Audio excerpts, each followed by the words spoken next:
यह बात टुनटुनपुर गांव की है।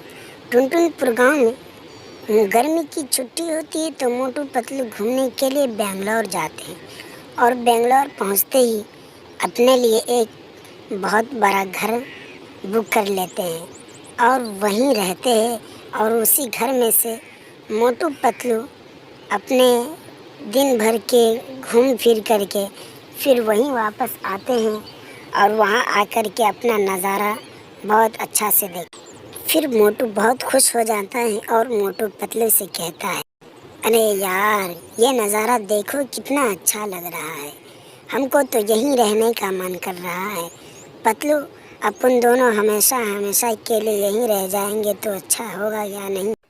फिर पतलू मोटू का यह सब बात सुनकर मोटू से कहता है, अरे मोटू, तुम यहीं देखता रहोगे या बाहर घूमने भी चलोगे? हाँ हाँ पतलू, मैं बाहर भी घूमने चलूँगा, लेकिन देखो यह रात सुहानी मौसम कितना अच्छा लग रहा है। चलो अपन लोग अब बाहर घूमने चलते हैं। फिर मोटू और पतलू एक साधारण सा जंगल में घूमने के लिए जाते हैं तो मोटू का पाँव एक परछाई पे पड़ जाता है, क्योंकि फिर उसी जंगल में मोटू का सर घूमने लगता है तो मोटू फिर से अपने उसी जगह पर आ जाते हैं। और फिर मोटू बोलता है, अरे मोटू, मेरा सर चकरा रहा है, मुझे अच्छा नहीं लग रहा है। फिर पतलू कहता है, क्या हुआ मोटू, बस इतनी ही देर में थक गए, घूम नहीं पाए? फिर मोटू पतलू से कहता है, पतलू, मुझे घर जाना है, प्लीज़ मुझे घर भेज दो और मेरे साथ तुम भी चलो, अब मुझे यहाँ दिल नहीं लग रहा है। पतलू चलो प्लीज़। फिर पतलू मोटू का बात मान लेता है और अपने गाड़ी लेकर के अपने घर के ओर निकल जाते हैं। बहुत दूर चलने के बाद मोटू पतलू का घर आते हैं। उसके बाद मोटू पतलू सो जाते हैं, क्योंकि मोटू पतलू बेचारे बहुत थक गए होते हैं। फिर दोनों सो जाते हैं तो रात को किसी की आवाज़ खटखटाने की आती है तो मोटू बाहर निकल कर देखता है। तो वहाँ कोई नहीं रहता। फिर मोटू वापस जा कर के सो जाता। लेकिन मोटू तो हल्के ही नींद में सोए थे, लेकिन अचानक से मोटू के सामने चुड़ैल आ जाती है और मोटू उस चुड़ैल को देखकर बहुत घबराने लगता है, क्योंकि उसके घर में चुड़ैल। फिर मोटू जल्दी से पतलू को उठाता है, तो जैसे ही पतलू उठता है तो वो चुड़ैल खुद ब खुद गायब हो जाती है। फिर मोटू मन में सोचता है, अरे यह चुड़ैल कहाँ गायब हो गई। फिर पतलू मोटू से कहता है, क्या हुआ मोटू, तुम मुझे काहे के लिए उठाए हो?